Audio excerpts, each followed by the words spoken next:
안녕하세요. 오늘은 제가 12년 전에 매입해드린 건물에 대해서 나눠볼까 하는데요. 당시 계약되었던 과정들과 지금 이 건물의 현재 시세는 얼마 정도 되는지, 그리고 앞으로 이 건물을 어떻게 활용하면 좋은지에 대해서 하나씩 설명드려 보겠습니다. 먼저 이 건물은 강남구 역삼동에 있는 리모델링이 이미 다 되어 있는 건물을요, 2011년 10월에요 38억 평당 3,900만원에 매입을 해드렸고요. 사실 이 건물은 제가 빌딩 중개를 시작하고 처음으로 계약을 따낸 빌딩이라서 저한테는 굉장한 의미가 있는 건물인데요. 이때는 제가 신혼이었고 와이프가 임신한 상태였는데 생활이 녹록지가 않았을 때였어요. 왜냐하면 빌딩을 입문하고 나서 10개월 동안 집에 한 푼도 가져다 두지 못했거든요. 곧 있으면 애도 나오는 상황이었는데 하루하루가 정말 절신한 상황이었죠. 그런데 이 건물을 계약하고 나서부터 일이 풀리기 시작했는데, 그래서 이 건물은 저한테는 터닝 포인트가 되는 건물이었죠. 그래서 이 건물 주인분한테는 지금도 가끔 안부 인사도 드리면서 유대관계를 형성하고 있는데요. 정말 저한테는 감사하고 잊지 못하는 건물이에요. 그때 이 건물을 계약하고 고객을 밖에까지 배웅해드리고 회사로 들어오는데,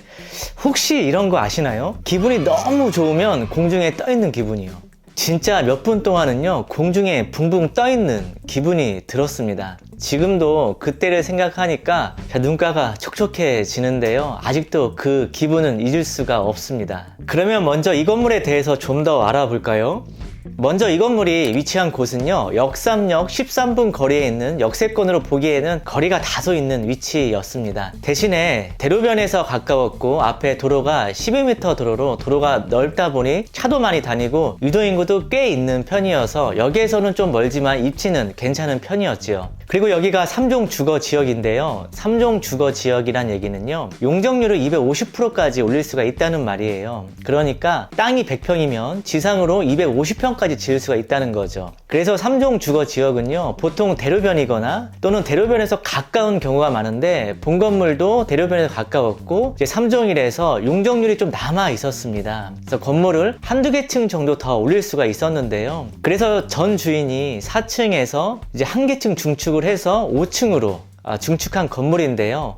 이 부분이 중축되어진 건물이고요. 옥탑에 한 개 층을 올리고 남은 공간에는 테라스식으로 옥상 전체를 내 집 앞마당처럼 쓸 수 있는 공간으로 활용할 수 있게 되어 있어 갖고요. 4, 5층을 같이 쓸 수 있게 복층으로 되어 있는데 임대 인기가 꽤 많았었습니다. 제가 여기를 매입해드리고 나서 약 10년간 건물 관리를 했던 건물이라서 여기 내용을 너무나 잘 알고 있거든요. 그리고 지하 1층이 있는데 지하가 70평 이상으로 상당히 넓었고, 건물 뒤편에는 성큰이 있는데, 성큰이라는 말은 움푹 들어간 곳을 의미하는 말인데, 건축에서는 지하에 자연광과 통풍을 유도하기 위해서 만든 공간을 말하는데요. 성큰을 만들어 놓으면 지하에 사무실이 사용할 수 있기 때문에 공사비가 조금 더 들더라도 성큰을 요즘에는 많이 만들기도 합니다. 이 건물에도 성큰이 있어서 공기순환이 잘 되었고 임차가 잘 되었던 것 같아요. 특히 엔터테인먼트 회사나 음악실 같은 임차인들이 문의가 많았고요. 현재도 엔터테인먼트가 있더라고요.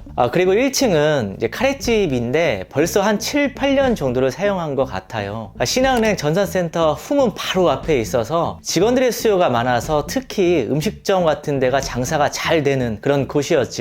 상부층에는 건축회사 수요가 많았고 가끔 IT 업체도 들어왔고요. 현재는 건축사와 짚라인이라는 사무실이 입점되어 있는데, 이 짚라인도 벌써 한 8년 정도를 사용하고 있는 것 같습니다. 리모델링이 다 되어 있어서 깔끔해갖고 임차인도 잘 들어오고 해서 장점이 많은 건물이었는데요. 하지만 장점이 있으면 단점이 있겠지요. 그래서 이 건물의 단점은 주차가 조금 불편했습니다. 일렬로 주차를 해야 돼서 만약에 맨 뒤에 차가 나가게 되면 앞차 3, 4대 정도를 다 빼줘야 될 정도로 불편했어요. 다만 이 건물 앞까지 주차를 할 수가 있어서 총 한 6, 7대 정도는 주차를 할 수가 있어서요, 층당 한 대씩은 배정이 가능했거든요. 보통 이제 강남에는 층당 하나씩 배정할 수 있는 데가 많지가 않거든요. 그리고 건물 앞에 거주자 우선 주차장이 있어갖고 이런 부분 때문에 일렬로 주차하는 그런 단점을 좀 상쇄할 수가 있었죠. 그리고 지하철역에서도 13분 거리로 다소 거리감이 있었고, 1층 상가가 돌출형이 아니고 살짝 좀 들어가 있어서 잘 안 보일 수 있다는 단점으로도 볼 수 있을 것 같습니다. 매도인이 건물 매각한 이유를 좀 설명을 드리자면은요, 매도인은 이 매각 당시에요, 건축회사에서 사옥으로 일부 사용 중이었는데요, 상당히 급했던 걸로 기억을 합니다. 총 대출 금액이 42억으로 나오는데요, 은행에서는 채권 최고액으로 130%를 더 잡거든요. 그래서 실질적으로는 35억 6천 정도가 대출 원금이었죠. 그때 그래서 상당히 매도인이 급했던 상황이었고요. 그래서 35억 6천이 대출인데 38억을 매각을 한 거죠. 대출 금액이 많다 보니까 계약금도 바로 매도자한테 안 가고 부동산에서 보관하고 있다가 잔금날 정리가 되면 지출하는 방식으로 계약을 치렀는데요, 간단한 계약은 아니었던 걸로 기억을 합니다. 이번에는 매수자 설명을 잠깐 드려볼게요. 매입자 분은요, 연력이 오래된 제조업 회사의 대표님이셨는데, 처음에는 이 건물을 소개를 해드렸을 때는 좋은 매물인지 안 좋은 매물인지 전혀 모르는 눈치였고, 정말 빌딩을 잘 모르시는 분 같았어요. 그래서 제가 하나씩 기초부터 다 이해를 시켜드리고 왜 이 건물이 급매로 나왔는지 설명을 하면서 며칠간에 거쳐서 계약을 할 수가 있었습니다. 그리고 이분은 대출이 하나도 없이 사셨어요. 지금도 없는데요, 보통 건물 대부분이 은행에서 융자가 껴있는 경우가 많거든요. 근데 이분은 융자가 전혀 없이 하셨습니다. 성향 자체가 은행에 빚을 내기 싫어하는 사람들이 꽤 있어요. 어르신들이 그런 경우가 많고 제조업을 하시는 분들이 이런 성향을 갖고 계신 분들이 많으시더라고요. 투자 성향이 강할 경우에는 은행에서 최대한 빚을 내서 건물을 사고 그 남은 돈으로 또 다른 건물을 사거나 이렇게 투자를 하시거든요. 그런데 요즘 같은 이런 고금리 시대에는 대출 없는 게 승자겠죠.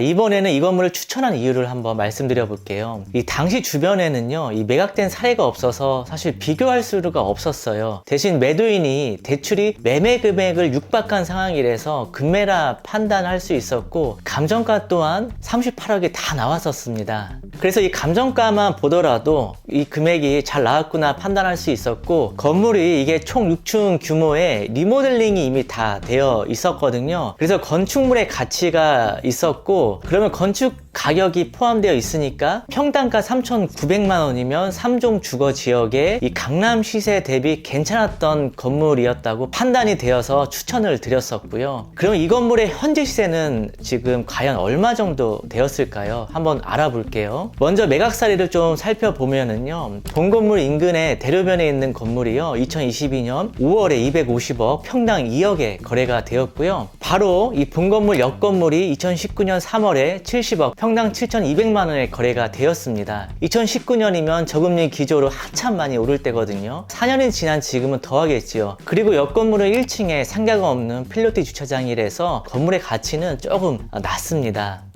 이번에는 AI 추정가를 한번 볼게요. 랜드북에서는 81억, 평당 8,400만 원이 나왔고요. 플래닛에서는요 109억, 평당 1억 900만 원이 나왔습니다. 은행 감정가도 제가 한번 뽑아 보았는데요, 신한은행에서 93억, 평당 1억 가까이 나왔네요. 공시가격은 2011년부터 지금까지 2배 이상 올랐고요. 그래서 제가 생각하는 예상 시세는요, 최소한 강남 건물인데 감정가는 받아야겠죠. 그래서 미니멈 93억에서 많게는 110억까지 평가를 할 수가 있을 것 같습니다. 감정가만 보았을 때는 12년 전에 비해서 약 2.5배가 올라갔네요. 그럼 내가 만약 이 건물 주인이라면 앞으로 이 건물을 어떻게 활용하면 좋을까에 대해서 한번 알아볼게요. 이 건물 매각 시 여부는요, 개인 소유냐 법인 소유냐에 따라서 달라질 수가 있거든요. 그리고 어느 지역에 갖고 있냐에 따라서 나눠질 수가 있는데, 먼저 개인이라면은요, 장기 보유 특별 공제를 15년까지 받을 수가 있는데, 이 건물은 지금 12년을 보유를 했잖아요. 그러면 앞으로 3년만 더 있으면 15년인데, 그래서 3년 안에 팔고 갈아타는 게 좋을 것 같은데요. 하지만 본 건물은 법인이 소유를 하고 있기 때문에 법인은 장기보유 특별공제 감면 대상이 아니게 굳이 팔 이유가 없다고 저는 생각을 합니다. 그리고 지역적인 부분을 말씀을 좀 드리면은요, 해당 건물은 강남에 있잖아요. 그렇기 때문에 최소 연평균 10%의 집가 상승을 바라볼 수 있는 곳이라서 굳이 팔 이유가 없고 대대손손 사업체에 함께 가져가시면 좋다라고 말씀드릴 수가 있겠네요. 그리고 건물 관리를 잘 해서 임대료만 시세에 따라 매년 매년 5%씩 올리면서 운영하면 더 바랄 것이 없을 것 같고요. 그리고 이 건물은 대출이 없기 때문에 나중에 다른 건물을 살 때 본 건물을 활용해서 공동담보를 활용할 수가 있는데요. 이 공동담보는 대출이 전혀 없다고 가정할 때요, 75%까지 공동담보를 제공받을 수가 있습니다. 그래서 이 건물은 감정가가 93억이잖아요. 그럼 이 건물을 이용하여 다른 건물 현금 없이 69억까지 매입할 수가 있는데요. 그래서 본 건물은 팔지 마시고 추후에 경기가 좋아지고 대출 금리가 낮아진다고 했을 시에 공동담보를 활용해서 추가적으로 건물을 매입하는 방법도 있다는 것을 알아두시면 좋을 것 같습니다. 마지막으로 이 건물에서 주는 교훈을 말씀을 드리고 마치도록 하겠습니다. 이 건물이 계약되기 전에 제가 이 건물을 받고 나서 여러 고객들에게 브리핑을 하고 추천을 했었습니다.